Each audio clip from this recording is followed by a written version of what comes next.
Hello दोस्तों, कैसे हैं आप सब। उम्मीद करते हैं कि आप सब बहुत अच्छे होंगे। दोस्तों, इस वक्त हम लोग बात करेंगे कि झारखंड के जो लैंग्वेज पेपर में क्या कुछ फेरबदल चल रहा है उसको लेकर के बात करेंगे और किन किन भाषाओं को बाहर का रास्ता दिखा दिया गया है, कितने भाषाओं को अभी रखा गया है और भाषा चुनने का क्या क्राइटेरिया है विद्यार्थियों को। इस पूरे वीडियो में इसकी जानकारी देने वाले हैं, तो वीडियो में आप केवल अंत तक आपको बना रहना है।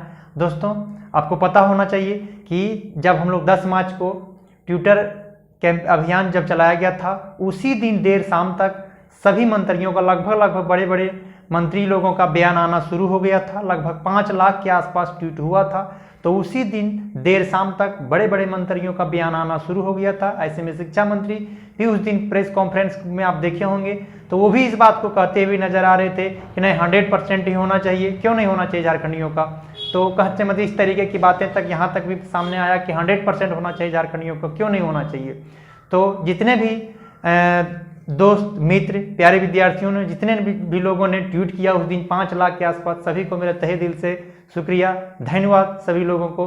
दोस्तों, इस वक्त उस दिन से लेकर के इस वक्त अभी तक क्या कुछ बदल चल रहा है, तो सबसे बड़ी बात अभी तक जो जहां तक इन्फॉर्मेशन आया है कि भाषा को लेकर के, तो भाषा में क्या है क्राइटेरिया उसको मैं बताता हूं। शुरुआत करता हूं। सबसे पहले बाहरी भाषाओं, कुछ भाषाओं को हटा दिया गया है। पहले उस बाहरी भाषाओं को कौन कौन सा भाषाओं को हटाया गया है उसका मैं कुछ को बताता हूं। जैसे मैं जिसके पढ़ाई झारखंड में नहीं होती है, जैसे में देखा जाए तो भोजपुरी हो गया, उसको हटा दिया गया है। मगही हो गया, अंगिका हो गया, सबर हो गया, मालतो हो गया, बिरहोर हो गया, मतलब इन सब भाषाओं को हटा दिया गया है और अभी मात्र 15 भाषाओं को रखा गया है। इन सब बाहरी भाषाओं को लेकर के, बाहरी भाषाओं में ऐसा हेमंत सरकार के द्वारा इसलिए किया जा रहा है कि लोगों में बाहरी भाषाओं को अगर हटा देंगे तो लोगों में थोड़ा सा सिंपैथिक जगेगा मेरे ऊपर, इसीलिए बहुत कुछ बाहरी भाषाओं को साइड कर दिया गया है, जिसका भी हमने नाम लिया और अभी 15 भाषाओं को रखा गया है। अभी फिलहाल जो है सो पेपर जब आप चुनिएगा तो उसमें 15 भाषाओं में किसी एक पेपर को चूज करना है। वह 15 भाषाओं में चूज करने की, चुनने की क्या क्राइटेरिया रहेगा उसको सुनिए। कि पहले क्या था कि मान लिए हम गिरिडीह से हैं, तो गिरिडीह में जो क्षेत्रीय लैंग्वेज का भाषा जो दिया गया था कि वहां पर जो बोलचाल की भाषा है वही लैंग्वेज को आप पहले चुन सकते थे, है ना। ऐसे करके कुछ क्राइटेरिया था। जैसे धनबाद के कोई रहेंगे, जैसे कोई मान लिया सपोज कि धनबाद का है, तो धनबाद में जो क्षेत्रीय लैंग्वेज था उसी लैंग्वेज को आप वहां चुन सकते थे।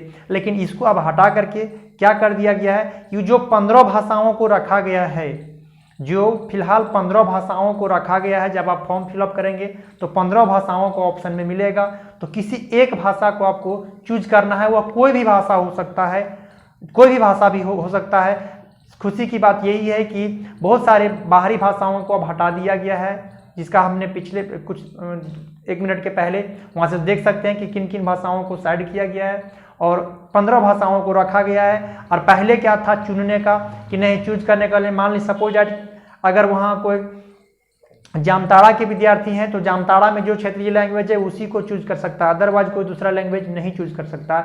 अब ये भी आपसे छूट दे दिया गया है और हिंदी को शामिल कर लिया गया है। लैंग्वेज की मैं पेपर की बात करूं तो सबसे पहले अगर बता दूं तो लैंग्वेज पेपर जो है वह मेरिट में बनाने में यह भूमिका निभाएगी, क्योंकि 100 क्वेश्चन रहना है इससे। लैंग्वेज पेपर में 100 क्वेश्चन रहना है और उस 100 क्वेश्चन में सभी ऑब्जेक्टिव टाइप के क्वेश्चन होंगे और सभी में अब ऐसा भी कर दिया गया है, जैसे निकल के सामने आ रहा है न्यूज में, कि सभी का पेपर जो है न कम न ज़्यादा, सभी का इक्वल का रखा जाएगा। मतलब हिंदी जितना पढ़ना रहेगा उतना ही होठा भी रहेगा, उतना ही नागपुरी भी रहेगा, उतना ही और सभी भाषाओं, मतलब सभी का जो है सिलेबस को इक्वल कर दिया गया है। ऐसे में कोई भाषा बहुत बड़ी ज़्यादा और बहुत कम नहीं दिखने को मिलेगी। सभी भाषाओं को लगभग इक्वल कर दिया गया है, बराबर कर दिया गया है। ये सब चीजें इसका जो है सो कार्मिक विभाग के द्वारा कैबिनेट की बैठक के बाद कार्मिक विभाग के द्वारा इसकी खुलासा की जा रही है। ऐसे में अगर इसी प्रकार से अगर देखा जाए तो अगर बहुत जल्दी देर से भी अगर अभी तक अगर सामने में चीज़ों को देखा जाए तो अगर इस महीने के अंत तक या अगले महीने की शुरुआत फर्स्ट वीक तक जितना भी वैकेंसी खाली हुए हैं जितना भी वैकेंसी को मतलब लिया गया था, वापस लिया गया था, तो वहाँ से वैकेंसी आने शुरू हो जाएंगे। बहुत लेट भी हुआ तो अगले मंथ के फर्स्ट वीक तक वैकेंसी आ जाएंगे। और ऐसे में अगर देखा जाए तो महज 2 से 2.5 महीना चाहे तो 3 महीना मुश्किल से ज़्यादा, उसके बाद आपसे एग्जाम्स की प्रक्रिया शुरू हो जाएंगे। सरकार इस चीज़ की भी खुलासा कर चुकी है ना। इससे स्पष्ट पता चल रहा है कि देखिए, रामगढ़ की चुनाव के हार के बाद सरकार को भी ये चीज़ पता हो चुका है कि अभी अगर देखा जाए, आप सपोज कीजिए रामगढ़ के चुनाव में 18 गो वोटर में से 12 गो युवा थे। अब 18 गो वोटर्स की अगर है तो उसमें से 12 लोग युवा ही थे। और सरकार को भी ये चीज़ पता चल चुका है कि अगर युवाओं पर ध्यान नहीं दिया गया तो फिर आगे के चुनाव में कुर्सी बचाना बेहद मुश्किल हो जाएगा। इसलिए ये सब चीज़ें पर सरकार बेहद ज़्यादा ध्यान दे रही है। इसलिए मैं कह रहा हूँ कि जितना भी 17 से 18 वैकेंसी, 12 जो वैकेंसी जो निरस्त किया गया था वो तो आने वाले ही हैं, लेकिन बहुत सारे वैकेंसी मतलब 18 से 20 वैकेंसी इसी कुछ ही दिनों के बाद आने की सिलसिला शुरू हो जाएंगे और एग्ज़ाम्स की प्रक्रिया भी शुरू हो जाएंगे, है ना। बहुत ज़्यादा सरकार के पास भी समय नहीं है, तो सभी वैकेंसी मतलब कुछ ही अंतराल के बाद जो भी आने वाले हैं, जो निरस्त किया गया है वो भी और आने वाले हैं वो भी, सभी वैकेंसी को देखने को मिलेगा, है ना। इसलिए आपको अब लैंग्वेज पेपर का एक चुन लेना चाहिए था अब कि कौन सी लैंग्वेज को हमको लेकर के तैयारी करना है। ये आपको अभी से चूज कर लेना चाहिए, क्योंकि जिसमें आपको ज़्यादा पकड़ है वही लैंग्वेज को रखिए और अभी से उसका तैयारी शुरू कर दीजिए। कारण बहुत यदि देर होगा तो 3 से 3.5 महीना के बाद से आपकी एग्ज़ाम्स जो हो जाएंगे शुरू हो जाएंगे। एग्ज़ाम हो जाएंगे तो सभी सीरियली बाय सीरियली एग्ज़ाम्स हो जाएंगे, है ना। ऐसे में आपको बहुत ज़्यादा उस टाइम वक्त नहीं मिलेगा।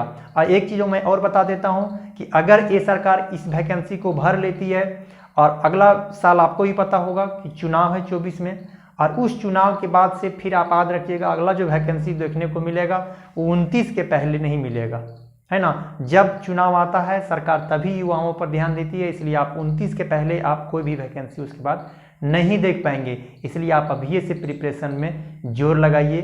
और सरकार भी इस बात से किसी भी तरीके से सरकार जो है सो कैंसिल करने के मूड में नहीं दिख रही है। सरकार भी जो है सो दिख रही है कि नहीं, उस दिन भी ट्विटर के देर शाम तक उस दिन बताए कि नहीं 100% झारखंडियों का ही होना चाहिए। तो इस वीडियो में इतना ही। वीडियो में अगर कैसा लगा आप कमेंट बॉक्स में ज़रूर बताइएगा। Okay, thank you.